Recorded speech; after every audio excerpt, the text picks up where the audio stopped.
Hello. In this video, we will see how an 11th century scholar analyzed financial crises in a surprisingly prescient way, centuries before they unfolded. Al-Ghazali's reflections on money, speculation, inflation, and morality shed an intriguing light on the economic problems we are experiencing today. Now, let us turn to these striking ideas from the depths of history. When people think about the foundations of economic thought, they usually go straight to Adam Smith, Karl Marx, or, if they paid attention in school, perhaps Aristotle. But there is a lesser-known truth hidden in the Middle Ages, one that Western history rarely teaches us. Long before capitalism or the establishment of central banks, nearly 1,000 years ago, a Muslim scholar issued a warning that echoes through every financial crisis we face today. He argued that the moment money loses its moral mission, societies begin to decay from within. And judging by the world we live in, he may have understood us better than we understand ourselves. Welcome to Economic Historian. Money is not merely a piece of paper or metal. It is an invisible force that shapes the direction of societies. And history is shaped not only on battlefields, but often within economic systems. To understand Al-Ghazali, one of the foremost thinkers of the Islamic Golden Age, you must imagine both a world we know and one we rarely see. Around the year 1100, Europe was fragmented and impoverished, only beginning to recover from the remnants of the early Middle Ages. Meanwhile, the Islamic world stretched from Al-Andalus to Persian lands and beyond. Cities were wealthy, populous, and advanced. Baghdad, Damascus, Cairo, they had become centers of both economic and intellectual power. Trade routes were crowded with caravans carrying silk, spices, textiles, and silver. Scholars debated philosophy, law, astronomy, and medicine. Markets were vibrant, empires prosperous, and the wealthy were multiplying at a pace difficult to comprehend.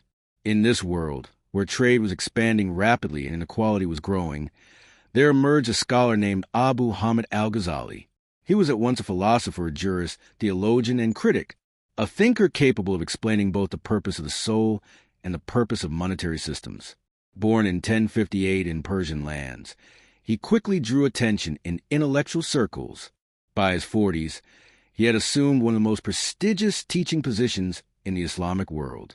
What made him unique was not his status, but his refusal to accept the status quo. He saw a world in which wealth was increasing and markets were expanding, yet something was deeply wrong. A society fixated on money and drifting away from reflection. An economy that appeared to be developing on the outside, yet decaying from within.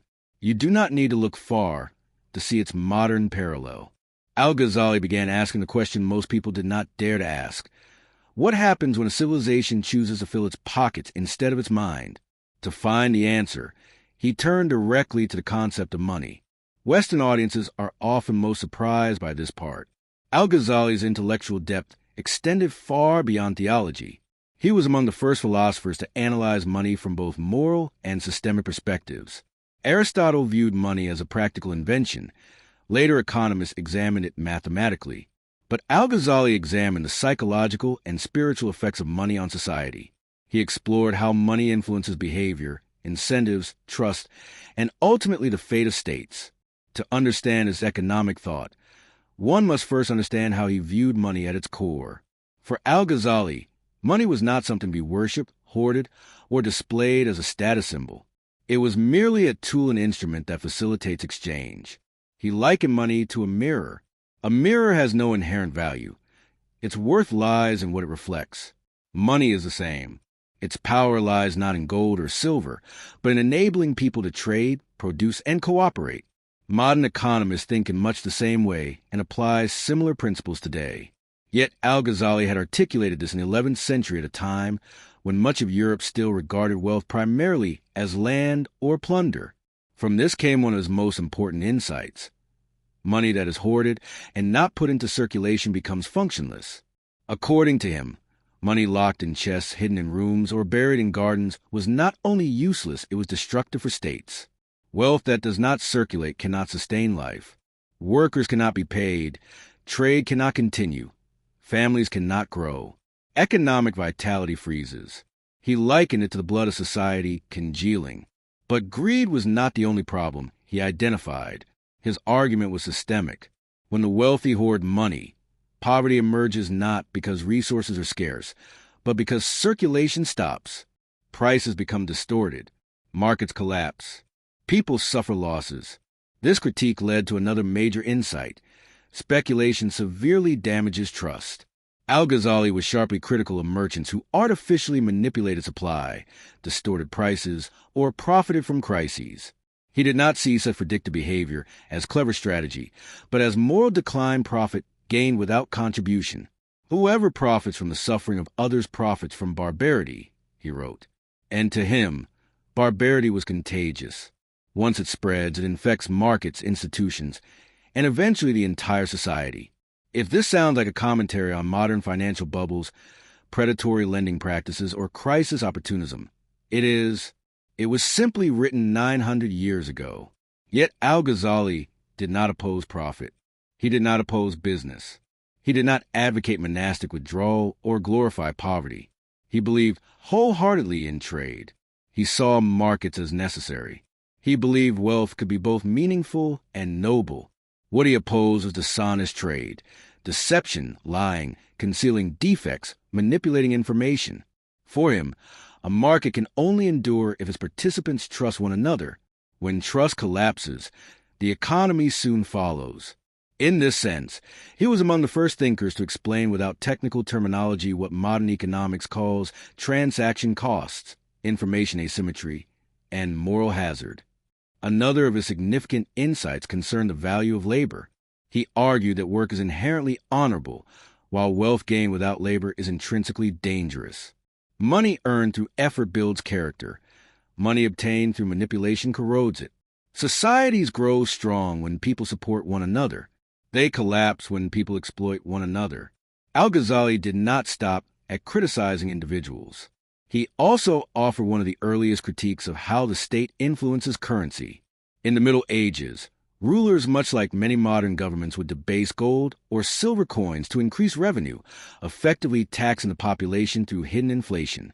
Al-Ghazali described this plainly as theft. Debasing the value of money pushed trust to the brink of collapse. It punished the poor, who were forced to accept weakened coins, and destabilized the financial system from top to bottom. He acknowledged that the state has a role in protecting markets through rules and regulation, but this role must have limits. Rulers should safeguard the economy, not use it for short-term gain or personal advantage. He witnessed increasing political fragmentation throughout his life. Dynasties were fighting for legitimacy, and local rulers were demanding greater revenues. And as in every era, when those in power felt their control over society weakening, the first pressure they exerted was on the economy. Some raised taxes to unbearable levels. Some debased the local currency. Some confiscated merchants' assets. Some borrowed recklessly and left the responsibility to future generations. According to Al-Ghazali, none of these actions solved the real problems. The poison at the lower levels stemmed from corruption at the top. When a ruler deceived the people, a merchant began to see deceiving customers as a natural right. When institutions failed to act honestly, individuals no longer felt inclined to act responsibly. The conclusion was clear. A society can endure poverty, but it cannot endure corruption. Economic collapse usually stems not from a lack of money or resources, but from the erosion of trust. When the fundamental bond that holds together every transaction, every agreement, every currency, and every institution is broken, even the wealthiest nation can become poor. Money is, at its core, a belief system. When people stop believing, the system stops functioning. Al-Ghazali's observation about human behavior went even deeper. People hoard out of fear. They speculate out of greed. They cheat when they believe they will not be caught. And when everyone is doing it, they integrate unlawful gains into a rational justification. In a society where exploitation becomes normalized, collapse has already begun. An economy cannot be stabilized unless the incentives that shape it are corrected. According to Al-Ghazali, wealth is incomplete without responsibility. When individuals earn more than they produce, society may appear to grow stronger. But if society is not allowed to benefit from wealth, the system weakens. A selfish society is ultimately doomed to collapse. And this brings us to the modern world. Today, the speed at which money moves exceeds the meaning it carries. Income inequality is approaching historic highs. Markets often reward expectation over contribution. Trust in institutions is declining day by day. Inflation goes beyond merely eroding purchasing power. The evidence of the problems Al-Ghazali described is everywhere. His warning has become a principle of survival today. If money loses its connection to morality, the system will eventually fracture. Economies do not collapse because numbers fail to align. They collapse because people choose not to trust one another. Al-Ghazali was not delivering a sermon. He was explaining a reality. Money is not a mechanical object, but a moral ecosystem. And when the moral ecosystem collapses, the financial system collapses with it. If this video gave you a new perspective, consider subscribing.